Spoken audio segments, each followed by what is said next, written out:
This is interesting to me. Two stories really tied into one. Donald Trump's visit to the New York Times. In an interview, he said he wasn't going, then he ended up showing up. And in this discussion, a lot of things that were discussed. Two of the things that jumped out to me was his reconsideration, I guess, or saying that he would keep an open mind with regard to climate change. We'll discuss his positions and all the different positions he's been on. The Washington Post had a pretty good piece on that. We'll discuss that. But right here, I want to talk about the fact that President-elect Trump has decided that he will not investigate Hillary Clinton. He said, quote, to the New York Times, he said, quote, "I want to move forward. I don't want to move back. I don't want to hurt the Clintons. I really don't." So he expressed some empathy towards Hillary Clinton as compared to what he demonstrated during the last debate, when he so brilliantly said, and I say brilliantly because it played well to his base, and he knew exactly what Hillary was doing. When he said, "If I were president, you'd be in jail," right? So a complete 180 on in terms of his position on prosecuting or at least investigating Hillary Clinton, or pushing his Justice Department to investigate Hillary Clinton. He said that he has no interest in pressing Mrs. Clinton's prosecution over her use of a private email server or for financial acts committed by the Clinton Foundation. He said, quote, "She went through a lot and suffered greatly in many different ways, and I'm not looking to hurt them at all. The campaign was vicious." And he added that launching an investigation was, quote, "not something I feel very strongly about."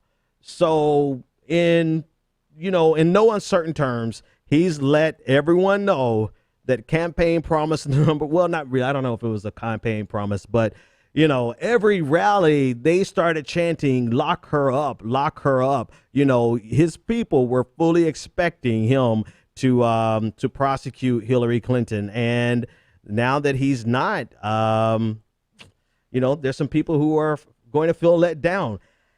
So, of course, I was going to say such a misogynistic term.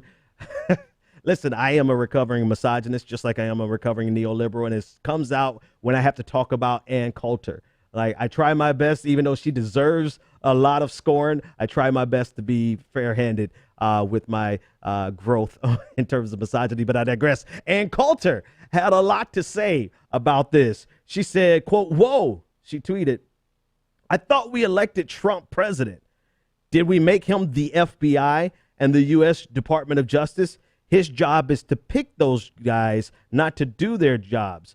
She also said that no president should block investigators from doing their jobs. Well, here's the thing, Miss Coulter, and I think her last name is so appropriate, Culture. Anyway, here's the thing. They've already investigated. For better or for worse, agree with them, disagree with them, they did an investigation, and they've decided not to press or to pursue an indictment. So they did their job.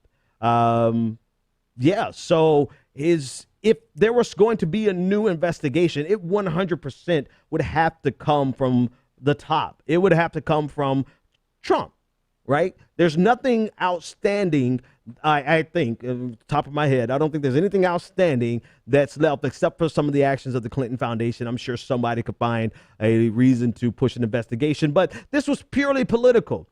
This threat was purely political to play to his base, and it riled them up just like he knew it would. They chanted, lock her up, and already he's backed down from that campaign promise. And Breitbart News, they took note. They said, quote, in the headline, quote, "Broken promise.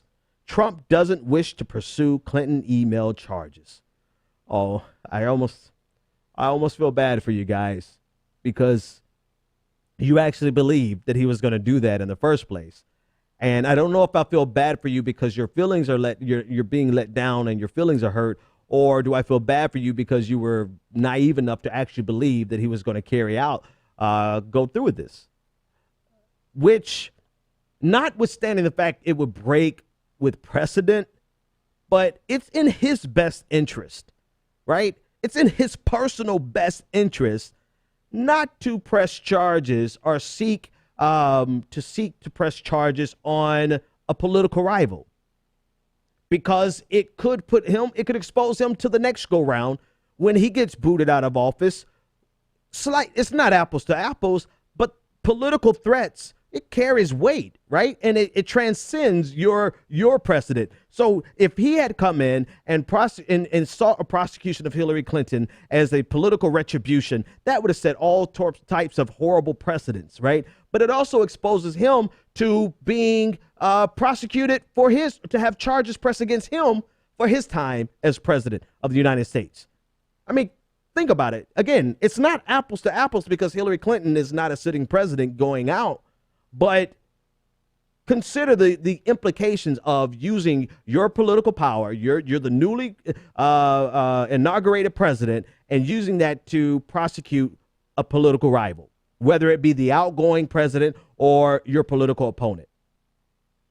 And not only in the sense that it puts Donald Trump at risk, it also puts the union at risk, right? It puts America. America has, and I think Glenn Greenwald said it on his timeline, presidents have a vested interest in not prosecuting political rivals, outgoing presidents or their political, because it simply exposes them to all sorts of political threats.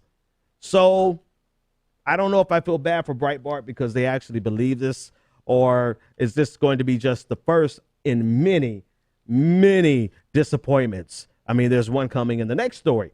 But Rush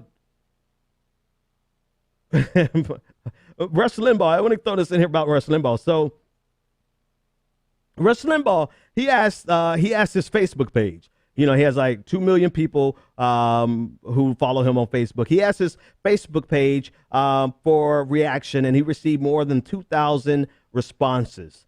And out of those 2,000 responses, the majority of them were of conservatives who supported Donald Trump, who wanted to see Hillary Clinton prosecuted, pissed.